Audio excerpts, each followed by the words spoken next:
Bab 296, Bahaya. Bang! Punggung Sang meledak dengan jumlah api yang luar biasa, efek balasan dari afinitasnya mendinginkan punggungnya. Bang! Tubuh Sang terlempar ke depan, dan bahunya mengenai dada prajurit itu, melemparkan keduanya ke dinding kedua. Bang! CRRRRR. Kini, punggung prajurit itu bergesekan dengan dinding. Pada saat itu, beberapa lingkaran sihir muncul di sekelilingnya, dan lingkaran itu mulai melengkung dan terdistorsi. Retakan, dan kemudian, mereka berpisah. Prajurit itu tidak akan mati karena serangan itu, tapi armornya harus utuh untuk menggunakan lingkaran sihir. Bagian belakang armornya memiliki sebagian besar lingkaran sihir, dan lingkaran tersebut pada dasarnya dihancurkan oleh dinding yang keras. Saat keduanya menabrak dinding, Sang dengan cepat meraih tubuh lawannya dan meletakkan lengan prajurit itu di bawahnya.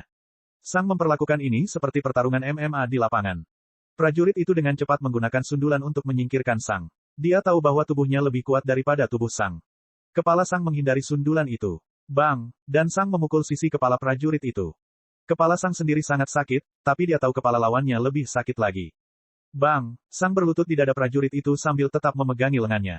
Karena armor musuh, lutut Sang patah, tetapi kekuatannya semakin mendorong musuh ke dinding. Sama seperti armor Sang, armor musuh kini juga memanas dan membakar punggungnya. Tapi kemudian, sesuatu terjadi. BOOOM. Tubuh musuh meledak dengan darkness mana, dan Sang terlempar ke dinding lainnya. Sang berhasil mengendalikan tubuhnya setelah membentur dinding, dan dia melihat ke arah lawannya. Dia menggunakan domainnya. Sang berpikir dengan mata menyipit. Musuh telah melepaskan mana kegelapannya ke sekeliling, dan itu telah menghabiskan banyak energi kehidupan dan mana Sang. Penyembuhan menjadi lebih sulit baginya sekarang. Tetapi setiap kali dia menggunakan domainnya seperti ini, dia menghabiskan banyak mana miliknya. Dibandingkan denganku, dia tidak bisa menggunakan mana di sekelilingnya. Paling-paling, mana miliknya beregenerasi lebih cepat di lingkungan ini. Segera setelah Sang terlempar, tubuh musuh mulai berputar kacau karena dia tidak lagi terjepit di dinding yang bergerak cepat.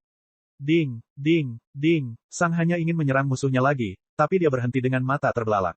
Prajurit itu baru saja menabrak dinding 3 kali dengan bagian tombaknya yang berbeda, yang sepenuhnya menghilangkan putaran tubuhnya.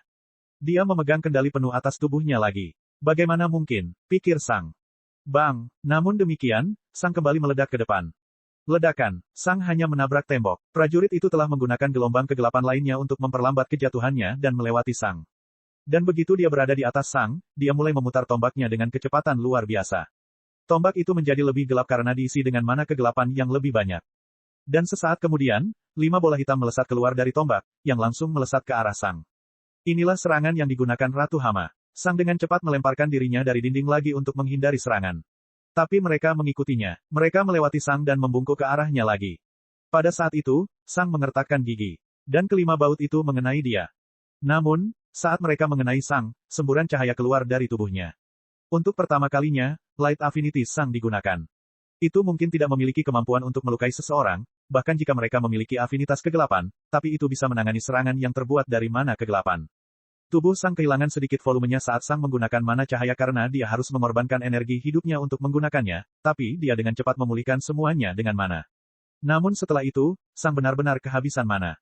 Dia tidak akan bisa menggunakan tubuh prajuritnya untuk menyembuhkan lagi dalam pertarungan ini. Bang! Ice mana meledak dari kaki Sang, dan dia langsung menembak ke arah prajurit di atasnya. Prajurit itu menyiapkan tombaknya, dan gelombang kegelapan meninggalkan punggungnya, tubuhnya kini juga melaju menuju Sang. Sang mengulurkan tangannya ke atasnya. Pada saat ini, waktu seolah berhenti. Prajurit itu menusuk ke arah Sang dengan tombaknya saat tangan Sang terulur ke atasnya. Dan pada saat itu, pedang yang menyala dengan api hitam muncul di tangan Sang yang terulur. Sebelumnya, Sang telah melepaskan pedangnya, dan pedang itu telah hilang selama ini. Selama waktu itu, pedang telah bergerak mendekati Sang, dan akhirnya tiba. Terlebih lagi, ia telah mengaktifkan kemampuan entropinya. Musuh tidak menyadari bahwa pedang Sang telah kembali kepada mereka, dan dia tidak siap. Pedang yang terbakar dengan api hitam itu jatuh. Siapa? Gelombang hitam api hitam meninggalkan pedang, menembak langsung ke arah lawan. Pada saat yang sama, pedang terbakar habis karena menggunakan masanya sendiri. Musuh melepaskan domain kegelapannya lagi dan menggunakan tombaknya untuk memblokir. BOOOOM. Api hitam menghancurkan domain kegelapan, dan bahkan tombaknya menghilang ke udara beberapa saat kemudian. Api hitam lenyap, dan Sang bisa melihat lawannya lagi. Armornya hancur total, dan seluruh kulitnya berwarna merah muda dan merah, yang berarti kemampuan entropi telah menghancurkan lapisan besar kulit lawan. Beberapa bagian tubuh musuh bahkan mengeluarkan darah, tapi itu tidak terlalu buruk. Dengan domain kegelapan dan tombaknya, musuh berhasil selamat dari serangan tersebut. Bersinar, dan kemudian, tombak baru muncul di tangan lawan. Seseorang sekuat dan berbakat seperti prajurit ini memiliki lebih dari satu senjata. Pada saat itu, prajurit itu melihat Sang mendekat dan menaruh tombaknya di jalur pedangnya. Namun, matanya melebar pada saat berikutnya. Mengapa pedang Sang lebih cepat? Kenapa lebih kecil? Pedang telah mengorbankan sebagian besar masanya, tapi itu tidak berarti pedang itu menjadi tidak berguna. Bagaimanapun juga, Sang dan Suot telah merencanakan acara ini sejak mereka menerima biji entropi. Saat itu, Sang ingin Suot tetap lebih besar karena alasan ini. Pedang besar Sang menjadi semakin kecil dan tipis. Hampir tidak ada pelindung tangannya, panjang dan lurus seperti paku. Ya, pedang telah mengambil bentuk aslinya lagi dengan membakar sisa masanya. Prajurit itu telah bertarung melawan pedang tua Sang selama ini, dan ketika pedang itu tiba-tiba berubah bentuk, dia terkejut. Pedang berhasil melewati tombak tersebut, dan hendak menyerang tubuh musuh. Tapi pada saat itu, pengalaman musuh muncul, dan dia memiringkan tubuhnya ke samping. Pedangnya meleset dari tubuh musuhnya, tapi malah mengenai sesuatu yang lain. Bersinar, lengan kiri musuh terpotong, musuh terlempar, dan Sang meraih lengannya. Sesaat kemudian, lengannya berubah menjadi debu saat Sang menyerap sisa mana dan energi kehidupan. Musuh kembali menghantam tembok dengan kakinya, meninggalkan jejak kaki yang berlumuran darah. Dan kemudian, gelombang kegelapan lain meninggalkannya, dan dia menembak ke arah Sang lagi. Bang! Sang melepaskan ledakan api untuk menghindari serangan itu. Tapi kemudian, tunggul yang tertinggal di tubuh lawan menunjuk ke arah Sang, dan sambaran kegelapan melesat ke arah Sang. Serangan itu datang begitu tiba-tiba sehingga Sang tidak bisa bereaksi. Boom! Sang dipukul di bagian dada dan terlempar ke dinding. Bang! Punggung Sang membentur dinding, dan bagian depan dadanya kehilangan seluruh mana dan energi kehidupan. Energi kehidupan Sang yang baru pulih dan mana pergi ke tempat itu dan menyembuhkannya, tetapi Sang dibiarkan kosong lagi. Sesaat kemudian, Sang memblokirnya dengan pedangnya. Bang! Lawannya telah datang lagi, tapi kali ini, dia tidak menyerang Sang. Sama seperti Sang, dia melompat ke arahnya dengan tombaknya dalam posisi memblokir. Punggung Sang bergesekan dengan dinding saat kedua senjata itu saling menempel. Dan sesaat kemudian, musuh mengaktifkan domain kegelapannya lagi. Pada saat itu, waktu terasa membeku bagi Sang, dan dia terlempar ke dalam jurang kengerian. Saya tidak punya energi kehidupan. Saya tidak punya mana. Saya tidak bisa mundur. Domainnya akan membunuhku. Di saat panik ini, pikiran Sang menjadi lebih fokus dari sebelumnya. Ia memeriksa semua yang dia tahu, dan mencoba mencari solusi apapun. Dan pada saat itu, Sang akhirnya memahami sesuatu yang telah lama dia coba pahami. Domain kegelapan diaktifkan, tapi saat hendak memakan Sang, dia menghilang. Sepertinya mana kegelapan sudah tidak ada lagi. Di saat yang sama, rambut di kepala musuh perlahan mulai berubah menjadi debu. Sang akhirnya berhasil. Dia akhirnya memahami domainnya sendiri. Pertarungan ini belum berakhir. Bab 297, Harga. Domain entropi telah menghentikan domain kegelapan. Musuh menyadari bahwa sesuatu yang aneh sedang terjadi, dan dia segera menjauh dari Sang. Sesaat kemudian, Sang menghentikan domain entropi miliknya. Sama seperti lawannya, Sang telah kehilangan sedikit kulitnya, tapi tidak sebanyak dirinya. Domainku memerlukan sumber energi, pikir Sang. Biasanya ia menggunakan mana di dalam tubuhku, tapi karena tidak ada mana, ia menggunakan tubuhku sendiri. Untungnya, saya tidak merasa kehilangan kulit selamanya. Ini harusnya bisa dipulihkan. Kemudian, Sang memandang lawannya dengan mata menyipit. Saya mungkin bisa melawan domainnya sekarang, tapi tidak ada yang berubah. Tanpa mana, aku tidak bisa menggunakan domainku untuk melukainya. Bang! Sang meledak lagi dengan api, dan dia menembak lawannya dengan pedangnya. Prajurit itu melepaskan gelombang kegelapan lainnya dan mundur dari Sang. Pada saat yang sama, dia mulai memutar tombaknya lagi dengan cepat. Sang tahu apa maksudnya. Sesaat kemudian, 3 bola kegelapan melesat ke arah Sang. Dia kekurangan mana. Sang sadar. Sang melemparkan pedangnya ke depan. Bang! Pedang itu menembus salah satu bola tanpa masalah apapun, tapi sebelum mencapai lawan, pedang itu mulai terbang ke arah Sang lagi. Saat ini, Sang berada di bawah musuhnya, dan gravitasi ada di pihaknya dalam lemparan ini. 2 bola lainnya ditembakkan ke arah Sang, dan dia meninju keduanya dengan tinjunya. Bang! Bang! Sebuah ledakan kecil cahaya meninggalkan tinju Sang, menetralisir bola tersebut. Namun, tangan Sang kehilangan sedikit ototnya. Bang! Sang meledak dengan es dan menembak ke arah prajurit di atasnya. Dalam perjalanannya, Sang memegang pedang dan menyiapkannya untuk menyerang. Prajurit itu menyiapkan tombaknya lagi dan mengarahkannya ke Sang. Sang mendekati musuh, tapi kemudian sesuatu terjadi. Sang memperhatikan ada bola kecil muncul di sampingnya. Dan saat berikutnya, mata Sang membelalak kaget. Dia menghentikan serangannya dan meringkuk menjadi bola. Dia mengenali bola ini. Itu adalah bom api. BOOM. Bom api itu meledak di samping Sang, melemparkannya ke dinding kedua. Bang! Sang membentur dinding dengan punggungnya, mematahkan beberapa tulang rusuk. Syukurlah, tulang punggungnya masih utuh karena tulang binatang yang ditransplantasikan. Sayangnya, tubuh Sang mulai berputar cepat lagi saat ia kehilangan kendali. Selama putarannya, Sang merasakan denyut kegelapan lainnya, dan dia tahu bahwa lawannya akan datang dengan sangat cepat. Saat ini, Sang tidak peduli di mana dia akan berakhir, dan dia membuat tangan kirinya meledak dengan api. Bang! Sang mendengar ledakan datang dari suatu tempat. Bang! Dan kemudian, Sang merasakan dampaknya. Dia telah menabrak tembok lain. Untungnya, karena dindingnya saling berseberangan, putarannya menjadi terbalik akibat benturan tersebut, dan Sang bisa mendapatkan kembali kendali atas tubuhnya. Dia segera melihat lawannya lagi dan menyiapkan pedangnya. Bang! Sang meledak ke depan lagi. Bukannya mundur, prajurit itu malah menusuk ke depan dengan tombaknya. Dia seharusnya kehabisan mana, pikir Sang. Sang tahu lawannya hanya punya satu tangan, dan dia berencana memanfaatkannya. Sang mengarahkan tangan kirinya ke arah tombak sementara tangan kanannya memegang pedangnya. Dia akan membiarkan tombak itu menembus tangannya dan membunuh musuh dengan pedangnya. Keduanya saling menghubungi. Bang! Tombak itu menembus tangan kiri Sang, dan Sang menggerakkan tangannya ke samping. Ujung tombak melewati tubuh Sang dan meleset. Tapi kemudian, mata Sang membelalak ngeri. Mengapa panjang tombaknya hanya setengah dari sebelumnya? Pada saat itu, Sang melihat tombak itu telah berubah menjadi dua bagian. Potongan depannya saat ini tertancap di tangan kirinya. Dan bagian bawahnya, ujung runcing lainnya terlihat di bagian bawah tombak. Itu dirancang untuk dipecah menjadi dua. Prajurit itu saat ini menggunakan ujung lainnya di bagian bawah tombak untuk menyerang sisi pedang. Retakan, mata Sang melebar. Sebuah retakan muncul di SWOT, dan dia bisa merasakan sakitnya SWOT. Ini adalah cedera serius. Bang! Pedang terlempar ke samping, dan Sang berusaha menahannya. Namun, harga yang sebelumnya dia bayar kini menghantuinya. Untuk memblokir bola kegelapan tadi, Sang telah melemahkan tangannya, yang melemahkan cengkeramannya. Sang tidak bisa memegang pedang itu, dan pedang itu terlepas dari tangannya. Bang! Pedang membentur dinding, membuatnya berputar dan memperlambat jatuhnya. Ini berarti pedang kini berada jauh di luar jangkauan Sang. Sang tidak punya senjata lagi. Tangan kirinya ada di belakangnya karena menghalangi ujung tombak. Tangan kanannya terlempar ke samping dengan mencoba untuk tetap memegang pedang.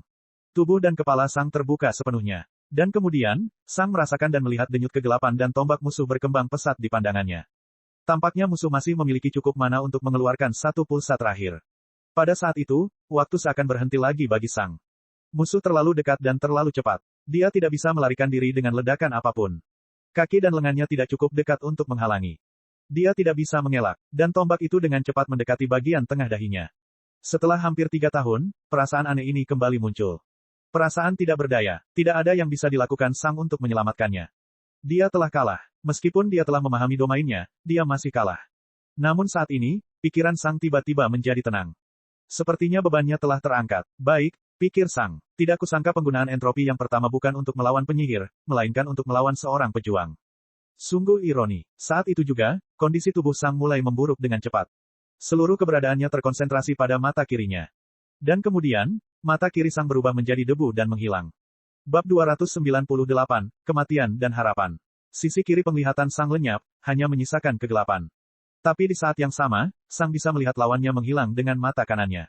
Dalam sekejap, lawannya tidak ada lagi. Sepertinya dia belum pernah ke sana.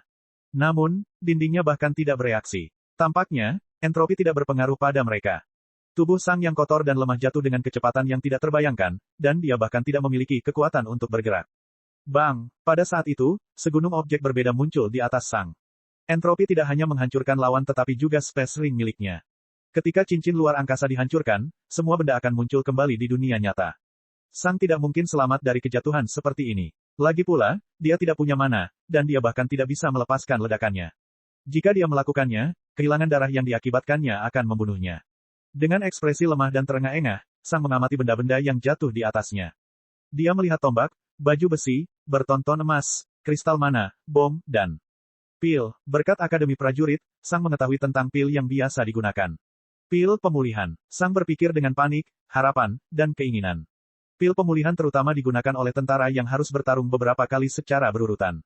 Itu tidak bisa digunakan dalam pertarungan, tapi itu membantu memulihkan mana dan menyembuhkan luka. Selama aku mendapatkan pil pemulihan, aku punya kesempatan.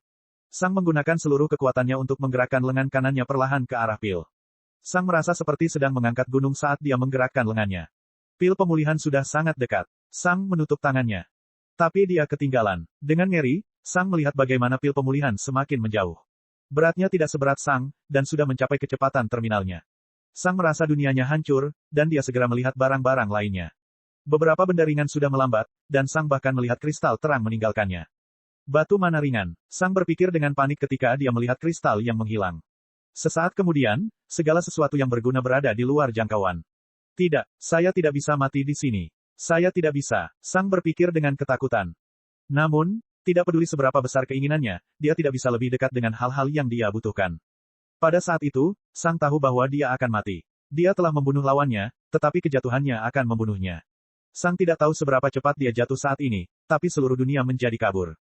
Dia bahkan tidak tahu seberapa jauh dia telah jatuh sekarang, tapi jaraknya setidaknya 10 kilometer. Jadi, begini akhirnya, ya, pikir Sang. Aku akan mati seperti genangan isi perut dan darah, terbunuh karena terjatuh. Selama bertahun-tahun, saya merasa paling nyaman bertarung di udara. Lawan saya tidak bisa menandingi kelincahan dan kecepatan saya di udara. Tapi sekarang, aku terjatuh dan mati. Saya rasa itulah jalan saya menuju kekuasaan. Sang menarik napas dalam-dalam saat dia mencoba menerima kematiannya. Apakah aku menyesali cara hidupku? Kesunyian. Aku menyesali beberapa hal, tapi secara keseluruhan, menurutku aku melakukannya dengan cukup baik. Sang teringat kembali perjalanannya di dunia ini. Dia telah melalui banyak hal hanya dalam 6 tahun. Tapi itu tidak penting lagi. Pada saat itu, Sang merasa seperti dia melihat cahaya di kejauhan muncul di atasnya. Untuk sesaat, Sang percaya bahwa ini adalah sesuatu yang muncul ketika seseorang meninggal, tetapi kemudian dia teringat bahwa dia telah meninggal beberapa kali sebelumnya, dan dia belum pernah melihat hal seperti itu. Dan kemudian, sisa mata Sang mendapatkan kembali kehidupan dan harapan. Itu adalah batu mana cahaya. Itu datang ke arahnya. Sedetik kemudian, Sang melihat alasannya. Pedang. Sang berteriak dengan suaranya yang serak dan lemah. Pedang yang retak itu mendorong Light Mana Stone ke arah Sang. Sang mengulurkan tangan kanannya, dan Light Mana Stone mendarat di dalamnya. Jangan mati, kata Sword. Saya tidak ingin sendirian. Kata-kata ini menyentuh hati Sang, dan dia sangat bersyukur karena dia memiliki pedang dalam hidupnya. Ketika Sang menyentuh kristal itu, dia menyerap semua light mana di dalamnya. Light Mana Stone umumnya digunakan untuk membantu prajurit pulih lebih cepat saat berlatih, tapi karena Sang memiliki Light Affinity, dia juga bisa langsung menyerapnya. Sword belum mengetahui tentang pil pemulihan, tapi ia merasakan mana cahaya di dalam kristal. 3 detik kemudian, kristal itu kehilangan semua mananya, dan Sang memulihkan sedikit mananya. Bersinar, dengan sedikit mana ini, Sang dapat mengakses Space Ring miliknya. Karena dunia batinnya tidak dapat digunakan dengan baik selama pertempuran, Sang menyimpan semua item yang berguna di Space Ring miliknya. Sayangnya, seseorang memerlukan sedikit mana untuk mengaksesnya. Pada saat itu, Sang akhirnya merasakan akhir dari kejatuhannya dengan penglihatan kegelapannya. Sesaat kemudian, sebuah jimat muncul di tangan Sang, dan dia mengaktifkannya. Wind mana muncul di sekitar Sang, dan memperlambat kejatuhannya. Ini adalah jimat yang akan digunakan Sang untuk kembali ke surga prajurit. Wind mana dengan keras bergerak melawan udara yang lewat dengan cepat. Barang yang lebih berat melewati Sang, dan dia segera melihat barang yang lebih ringan lagi. Jimat itu telah memperlambat jatuhnya Sang, tapi dia masih jatuh dengan kecepatan yang fatal. Akhirnya, Sang mendapatkan pil pemulihan, dan dia segera meminumnya. Dan kemudian, Sang menunggu. Butuh beberapa detik, tapi akhirnya, mana Sang mulai terisi kembali secara perlahan. Tanah semakin dekat. Sang tidak bergerak saat dia berkonsentrasi untuk menyerap mana. Akhirnya, Wind mana menghilang saat jimatnya habis. Sang membuka sisa matanya, api menyala di dalamnya. Bang, es meledak dari punggungnya, semakin memperlambat kejatuhannya. Bang, api meledak dari sana, dan posisi Sang berubah. Bang, bang, bang, Sang meledak beberapa kali dengan api dan es. Semua benda telah melewatinya dengan kecepatan luar biasa. Dan akhirnya, tanah itu tiba. Boom. Sang mendarat di atas beberapa biji dan baju besi dengan kakinya, yang dengan cepat hancur berkeping-keping. Tubuh Sang juga roboh, dan darah keluar dari tubuhnya. Dan kemudian, Sang menggunakan seluruh mana yang telah pulih untuk menyembuhkan tubuh dan kepalanya. Aku selamat. Itu adalah pemikiran terakhir sebelum Sang kehilangan kesadaran. Bab 299, Satu Mata. Sang perlahan membuka sisa matanya, dan kendali kembali muncul di benaknya. Tentu saja, aku selamat, pikirnya. Sang memperhatikan ada sesuatu yang berat tergeletak di atas dadanya. Itu adalah pedang. Kamu selamat, kata Sword. Ya, jawab Sang. Terima kasih. Pedang terdiam beberapa saat. Tidak masalah, katanya. Sang hanya tersenyum saat melihat pedang. Saat menghadapi kematian, aku memikirkan siapa yang akan merindukanku ketika aku mati. Aku mendapat kesan bahwa tak seorang pun akan merindukanku, pikir Sang. Tapi aku salah. Setidaknya ada satu makhluk yang akan merindukanku. Berapa lama aku keluar? Sang bertanya. Saya pikir 5 menit, jawab Sword. Sang mengangguk dan perlahan berdiri. Generasi pasifnya telah menyembuhkannya sepenuhnya. Saat itu, Sang merasakan angin dingin di dekat mata kirinya, dan dia menyentuhnya dengan tangannya. Hanya ada sebuah lubang. Benar? Aku kehilangan mataku, pikir Sang sambil mengerutkan kening. Dia bahagia masih hidup, tapi kehilangan matanya sangat membebaninya. Tidak ada cara untuk mendapatkan kembali mata itu, kan? Sang bertanya. Aku tidak tahu, jawab Sword, tapi menurutku kemungkinannya kecil. Saat aku menggunakan kemampuanku, aku bisa mendapatkan kembali bagian yang hilang dengan mengasimilasi lebih banyak biji, tapi tubuhmu berbeda. Saya pikir menumbuhkan kembali mata Anda sama sulitnya dengan menumbuhkan lengan ketiga yang berfungsi penuh. Sang memikirkan kata-kata SWOT. Itu jelas tidak mudah. Bagaimana cara saya menumbuhkan lengan ketiga? Apa yang akan saya lakukan? Apakah ada mantra untuk itu? Tidak yakin, tapi jika ada, mungkin itu sangat kuat dan canggih. Lagi pula, aku belum pernah melihat atau mendengar tentang manusia yang memperoleh anggota tubuh baru, meskipun memiliki lebih banyak senjata mungkin akan sangat berguna bagi para pejuang. Jika ada cara yang mudah, para pejuang pasti sudah menggunakannya. Saat ini, sulit bagi Sang untuk melihat banyak hal karena kegelapan, tapi dia masih bisa merasakan perbedaan antara kedua sisi penglihatannya. Hah, sebenarnya aku tidak pernah memikirkannya, tapi kehilangan satu mata bukan berarti aku hanya melihat setengahnya. Satu-satunya hal yang tidak dapat saya lihat adalah semua yang tersisa dari hidung saya, dan karena sudutnya, saya masih dapat melihat banyak bagian kiri, dengan asumsi hal yang ingin saya lihat tidak tepat di depan mata kiri saya. Petik 1. Saya rasa saya masih melihat sekitar 70% dari apa yang saya lihat sebelumnya. Sebenarnya itu tidak terlalu buruk. Pedang, aku ingin mencoba persepsi kedalamanku. Silakan maju ke depan dan serang aku dari sudut yang berbeda sementara aku mencoba memblokirmu dengan salah satu jariku, kata Sang. Baiklah, jawab SWOT sebelum melompat dan berhenti di depan Sang. Sang berkonsentrasi pada pedang, dan pedang mulai menebas ke depan. Sang terkejut dengan kecepatan SWOT. Itu tidak selambat yang dia bayangkan. Denting, Sang mendorong ujung pedang ke samping dengan mudah, yang bahkan mengejutkannya. Dia mengira persepsi kedalamannya akan terganggu, tapi dia merasa tidak ada yang berubah. SWOT dengan cepat melancarkan serangan lain, dan Sang juga memblokirnya. 10 serangan berikutnya juga tidak menjadi masalah. Saya tidak melihat ada masalah, kata SWOT. Alis Sang berkerut. Aneh. Secara logika, karena aku telah mengandalkan seluruh hidupku untuk memiliki dua mata, persepsi kedalamanku seharusnya benar-benar hilang, tapi ternyata tidak. Saya rasa saya tahu alasannya, kata SWOT. Coba blokir lagi tapi tutup matamu. Sang mengangkat alisnya. Meski kini matanya hilang, alis kirinya masih ada. Namun, Sang menurut dan menutup mata kanannya. Pedang menyerang lagi. Denting. Dan Sang memblokirnya dengan mudah, sama seperti sebelumnya. Mata Sang terbuka lagi, dan melebar karena terkejut. Mana sensku, kata Sang. Kamu memamerkan mana, dan dengan bergerak, kamu juga menggantikan semua jenis mana lainnya. Begitulah caraku selalu mengetahui dengan akurat di mana kamu berada. Itulah yang kupikirkan, kata SWOT sambil perlahan menempatkan dirinya di punggung Sang. Meski sudah tidak besar lagi, namun masih cukup panjang. Itu bagus, kata Sang sambil menghela napas lega. Saya khawatir kekuatan pertempuran saya akan terganggu dengan hilangnya mata kiri saya, tetapi tampaknya bukan itu masalahnya. Ini juga memberitahu saya bahwa saya telah lama lebih mengandalkan mana sense daripada penglihatan saya. Kalau tidak, itu tidak akan mudah. Pedang tidak menjawab. Fakta bahwa ia mengatakan begitu banyak hal sudah sangat tidak biasa. Namun, Sang tidak memerlukan pedang untuk menjawab untuk mengetahui bahwa dia peduli. Berada di sisinya sudah cukup. Setelah itu, Sang memeriksa kondisinya saat ini. Armornya hancur total. Punggungnya telah berubah bentuk sepenuhnya, membuatnya sangat tidak nyaman. Lingkaran ajaib di atasnya telah terlepas. Bagian depannya juga sudah cukup cacat, dan jubah hitamnya sudah hampir tidak ada lagi. Hanya ada beberapa pita hitam lepas yang tersisa.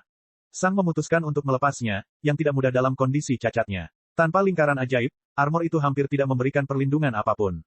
Dia melemparkannya ke samping dan melihatnya. Di saat yang sama, dia merasakan angin dingin masuk ke rongga mata kirinya. Sang membungkuk dan merobek salah satu pita hitam itu. Kemudian, dia melilitkan pita itu beberapa kali di sekeliling kepalanya, menutupi mata kirinya. Dia tidak berniat berjalan-jalan dengan lubang kosong di kepalanya. Sebuah pita hitam kini menutupi mata kiri Sang. Sedetik kemudian, Sang mengeluarkan salah satu kemeja hitam lamanya dan mengenakannya. Untungnya, baju besi Sang tidak pernah menutupi kakinya karena dia ingin kakinya tetap bisa bergerak. Selain itu, Sang tidak ingin mengosongkan sepatu logam dari genangan darah setiap kali dia memutuskan untuk menggunakan ledakan api dan es secara berurutan. Sang menatap baju besi lamanya untuk terakhir kalinya. Nah, begitulah tampilannya. Pedang kini mengecil lagi, dan aku kembali mengenakan celana dan kemeja hitam. Ini hampir seperti aku melakukan perjalanan kembali ke masa lalu, hanya saja aku sudah dewasa dan, ya. Sang menyentuh pita hitam yang menyembunyikan rongga mata kirinya. Bagaimana dengan kerusakanmu, pedang? Sang bertanya. Retaku akan pulih pada waktunya, kata SWOT. Jika aku tidak terbuat dari material tahap komandan awal, aku mungkin sudah mati. Bisakah kamu mati? Sang bertanya. Ya, jawab pedang. Jika aku putus, aku mati. Sang mengangguk. Setelah mengatasi kehilangan matanya, kondisinya, dan pedangnya, Sang fokus pada sekelilingnya. Kedua tembok itu masih ada, dan area di bawah Sang juga terbuat dari bahan yang sama.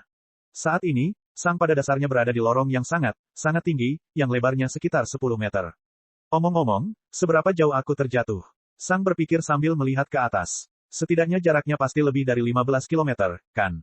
Kemudian, Sang melihat ke dinding pertama. Yang berarti aku mungkin berada di dekat bagian terdalam dari gua, bagian di mana monster tahap jalan sejati berada. Setelah itu, Sang fokus pada berbagai benda di sekitarnya. Banyak barang yang tidak selamat dari kejatuhan, tapi Sang masih bisa memanfaatkan potongan biji dan emasnya. Tentu saja, emasnya juga telah hancur berkeping-keping, tapi tetap saja emas. Setelah memeriksa sebagian besar barang, Sang menemukan sebuah lambang, yang juga hancur berkeping-keping. Dengan penglihatan kegelapan Sang, dia menemukan potongan-potongan itu dan menyusunnya kembali. Seseorang dari bumi mungkin akan kesulitan mengatur ulang sesuatu seperti itu, tapi dengan kekuatan Sang, itu cukup mudah. Sekitar 2 menit kemudian, lambang lengkap ada di depan Sang, dan dia membaca apa yang tertulis di situ. Seperti yang kuduga, pikir Sang, alisnya berkerut. Wakil Komandan Wilbury. Babak 300, bagaimana dia melakukannya? Sang memandang sebentar pada lambang yang retak itu. Benar saja, itu adalah Wakil Komandan Wilbury. Saya merasa bahwa itu adalah dia ketika seorang pejuang yang begitu kuat tiba-tiba menyerang saya. Jadi, inilah kekuatan Wakil Komandan di kota besar seperti kota Danau Rawa. Pada saat itu, Sang teringat hari kekacauan pertamanya. Saat itu, Sang mengikuti seorang perwira berbaju besi emas, dan Sang merasa perwira itu sama kuatnya dengan Wakil Dekan Soran. Petugas itu mungkin setingkat dengan Komandan kota Danau Rawa, pikirnya. Dan orang yang baru saja kubunuh satu tingkat lebih rendah. Menarik. Awalnya, aku mengira prajurit tahap komandan akhir adalah wakil komandan, tapi Wilbury berada di panggung komandan menengah. Alis Sang berkerut. Namun, dia juga sangat kuat, dan tekniknya bervariasi dan fleksibel.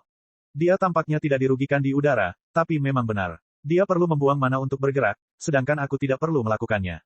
Terlebih lagi, aku bisa bergerak beberapa kali berturut-turut dengan cepat sementara dia harus mengumpulkan mananya. Selain itu, dia memiliki afinitas kegelapan, yang berarti dia mungkin telah menerima perhatian dan pelatihan khusus. Saya pikir alasan mengapa dia menjadi wakil komandan adalah karena dia bisa melawan seorang pejuang di tahap komandan akhir. Putranya yang meninggal juga masih remaja, dan menurutku mereka tidak memiliki anak yang lebih besar. Kemungkinan besar wakil komandan Wilbury baru berusia 40-an atau 50-an.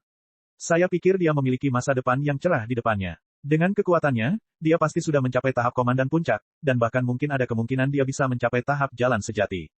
Kekuatan fisikku setara dengan seseorang di tahap komandan awal, dan biasanya, tidak terlalu sulit bagiku untuk membunuh prajurit rata-rata yang satu tingkat di atasku. Namun, saya harus menggunakan entropi saat melawannya di medan pertempuran yang menguntungkan bagi saya. Dia jelas bukan prajurit panggung komandan menengah pada umumnya. Sang hanya melihat lambang itu dalam diam. Namun, dia datang untukku secara pribadi. Mengapa? Maksudku, tentu saja, alasannya adalah karena kematian putranya, tapi aku yakin dia tahu bahwa dia tidak akan pernah bisa merahasiakan perjalanannya. Jika dia pergi ke Wastelen di Storm Eagle Zone pada hari yang sama dengan saat aku mati, dia akan menjadi tersangka utama. Selain itu, bagaimana dia bisa menemukanku? Gua itu sangat besar, dan saya bisa berada di mana saja. Apa yang akan kulakukan sebagai penggantinya? Dia punya waktu beberapa bulan untuk mengantisipasi langkah saya selanjutnya dan membuat rencana yang sesuai. Itu sudah cukup untuk mengatur segalanya. Sang menggaruk dagunya sambil berpikir. Tapi bagaimana dia melakukannya? Bagaimana saya melakukannya? Yah, jika aku berada di posisinya, prioritas pertama adalah menebak apa yang akan dilakukan lawanku selanjutnya, yang dalam hal ini tidak sulit. Dia tahu bahwa aku bersembunyi di surga prajurit tanpa cara untuk benar-benar bertarung. Dia mungkin cukup yakin bahwa aku akan pergi ke gua selanjutnya. Setelah mengetahui kemana lawanku akan pergi, aku akan menyiapkan cara untuk melacak mereka. Selain itu, jalannya harus tidak dapat dilacak dan tidak terlihat. Saya tidak percaya seseorang yang mengikuti lawan saya tidak akan diperhatikan, yang berarti itu pasti semacam pelacak. Jadi, bagaimana aku bisa menyampaikan pelacak ini ke lawanku? Menempatkan sesuatu seperti ini pada tubuh mereka akan sulit karena Duke Warwine dan Dekan mengetahui lawanku. Mereka akan segera menyadarinya. Artinya, pelacaknya harus berada di tempat yang tidak dapat mereka lihat. Mata kanan Sang tertuju pada Space Ring miliknya. Seperti cincin luar angkasa. Namun, saya tidak dapat mengakses Space Ring orang lain, yang berarti saya harus meminta seseorang melakukannya untuk saya. Apa yang baru-baru ini kumasukkan ke dalam Space Ringku yang berasal dari orang lain? Dan kemudian, cahaya pengenalan muncul di mata Sang. Jimat itu, karena musuhku akan pergi ke gua, dan karena musuhku tidak kekurangan uang, aku berasumsi mereka akan menggunakan jimat untuk kembali. Jadi, saya akan menyuap salah satu penjaga yang membagikan jimat tersebut untuk memberikan jimat beserta pelacaknya kepada musuh saya.